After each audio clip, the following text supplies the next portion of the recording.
All right, buckle up. Here is some tea about my family. My cousin got engaged a year ago, and while creating the guest list for his wedding, he said he was going to invite my grandma, who is 85. And my aunt, my cousin's mom, not my biological aunt, decided she didn't want my grandparents to be invited. Those would be her in-laws. So instead of just voicing that opinion, she decided to hire a hitman to kill my grandma.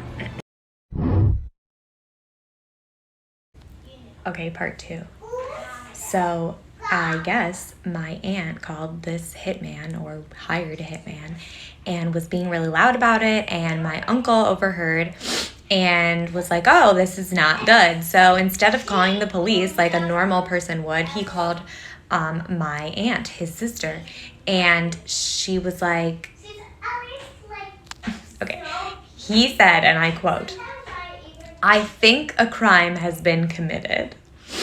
So his sister, being of sound mind, called the police immediately, and the police intervened, and my grandma is still alive, and it's fine.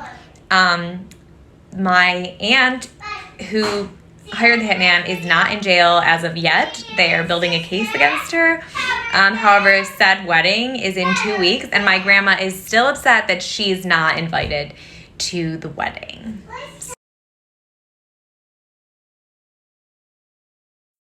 I would just like to add a little tidbit of information about my aunt who did this. When I was little, she hit a deer on the road, and I don't know what you're supposed to do when you hit a deer, but what she did was she threw it in the back of her pickup truck, and then she got home and she hung it upside down from their swing set, and she slit its neck so that the blood could drain out. So this is the kind of woman we're working with here. When I was in high school, bringing weapons to school was like considered a big no-no. Anyways, I remember one time in high school, I was just kind of walking around, and I remember entering my social studies class. And in my social studies class, we got this new girl who came in, and she was like from like some foreign country. I don't know. It was just foreign as hell. And I was just being nice to her, you know, introducing myself, all that stuff. And she told me that her and her boyfriend came from like a foreign country whatsoever. As class went over, I remember walking down the hallway. And as I was walking down the hallway, I saw the same girl, but she was like with her boyfriend, and she was like pointing me out. And her boyfriend was like, I'm gonna be honest, her boyfriend looked like a total dumbass. like I can't be mean, but like he did. So I remember he walked up to me, and he literally just, you know, walked over, or waddled over, I should say. Like I'm sorry, I can make fun of this guy like 2 ways till Friday. And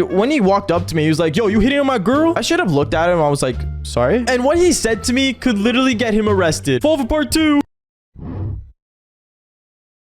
But basically he said something like this: Skitty be you know what I'm saying, dog? Like, you trying to like be with my girl, you know what I'm saying? You hit my girl and stuff like that. You just and in my head I'm thinking like, wait, did this guy just speak English to me? Dude, I was dead confused, because I'm gonna be honest, I only spoke normal English at the time. So I remember saying like, no, like I'm not hitting up your girl, like I'm not interested whatsoever. I just saw her in my class and she was new. I thought I should just say hi to her. But basically, from what I heard him say, he wanted to fight me, and the way he described us fighting was the most weirdest way possible. He straight up told me, yo, I'm gonna pop your head off with my gun, you know what I'm saying? Go and go get you down, boy, you know what I'm saying? So don't even try hitting up my girl. I'm gonna scrap you right now after school. You know what? After school right now, we're gonna scrap. Me and you, we're gonna scrap, pull up AKs, you know what I'm saying? And me sitting there just thinking, what the heck did this guy just say? Yeah, no, basically he wanted to fight. So I remember I ended up walking away, and knowing I had a fight after school because of some foreign girl I just met kind of just blew my mind. Fall for part 3.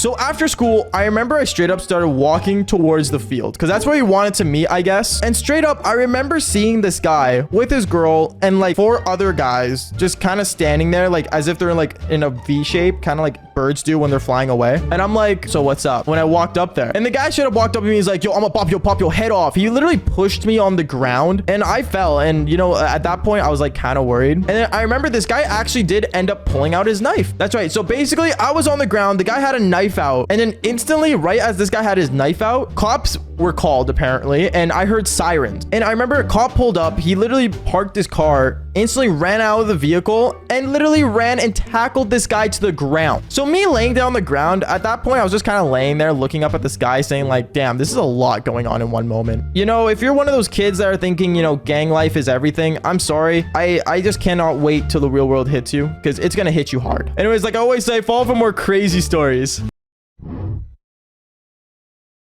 It took me a long time to be able to say I'm good at something. My parents were very supportive all my life. I was used to sharing my achievements and they never let me feel like I was bragging. They were always so proud and encouraging of everything I pursued, but then I was suddenly bashed by kids at school for not knowing how to be humble. I remember one time we had to grade ourselves for an assignment, and I had put in so much effort and felt like I nailed this project, so I gave myself full marks on the criteria. My seatmate turned to me and said, "You don't have an ounce of modesty, do you?" I was so hurt by this comment that I ended up grading myself down for future assignments, even when I felt like I deserved the best grade. As this continued to happen, I ended up just becoming too shy to say I was proud of myself for anything. I still struggle to say that I'm proud of myself, but I am learning that it's okay to feel proud of things you've accomplished. And if no one has told you this today, let me be the first one to say that I am proud of you.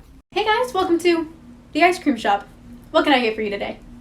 Alright, sweetie, I need you to choose a flavor, alright? You can look at this. Look, you can read. I can read you the names if you want, or you can just go off color. Which one do you want, huh? Pink. Alright, she'll take a very yes, a very small scoop of that pink one right there, if you don't mind. The pink one. Oh, okay, so that is actually our strawberry champagne sorbet. It does have actual alcohol in it, not nearly enough to affect her in any way, but I wanted to let you know beforehand, just make sure you're aware, see if you're okay with that, or we have regular strawberry if she's just wanting pink.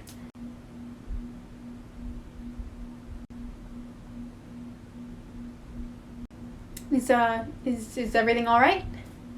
Well, yes, it's just, doesn't the alcohol get cooked out? What? Sorry? The ice cream, when you're making it, the alcohol cooks out, right?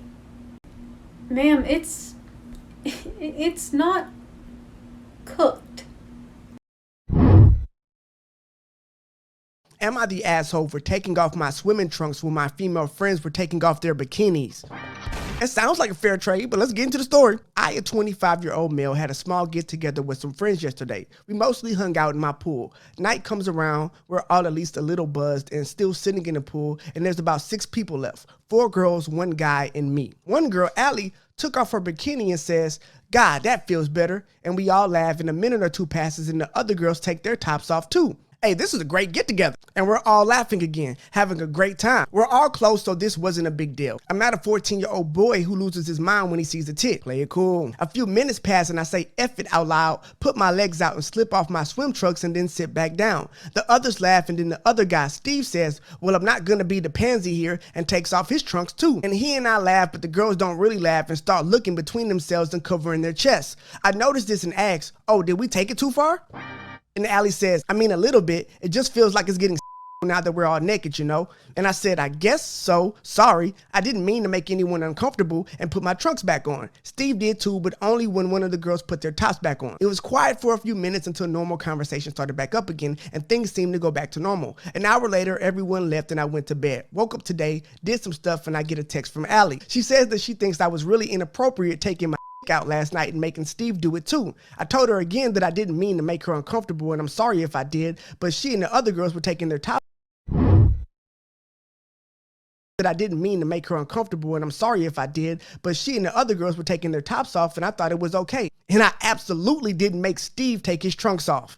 How's she gonna blame you for what another grown man does? Like you pulled his swimming trunks off. That is not what happened. He did that of his own volition. She responded that it was inappropriate because they were taking their tops off, not their bottoms. Plus, 2 guys surrounded by topless girls were bound to get turned on, and then it would get even weirder and possibly make them feel threatened to be around us. I told her I thought she was being unreasonable and sexist, but I was sorry if I made her uncomfortable and I wouldn't do it again. But she's still upset and my other friends that were there are staying out of it. Am I the a-hole? This is a complicated situation and it may even be cultural, as in where you live and what your values are. But before we get to whether you're in the wrong or not, I want to address the fact that she said a bunch of girls taking their tops off around guys were bound to get them turned on.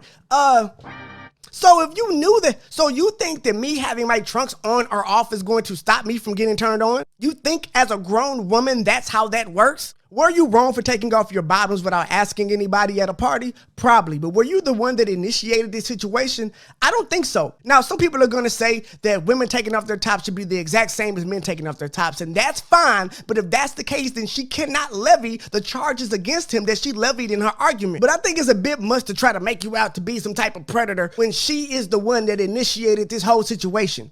That's all I'm saying. Hit that follow button and subscribe to the Church of Joe Stone podcast on Apple Podcasts, Spotify, and YouTube. Links in the bio. I am Joe Stone.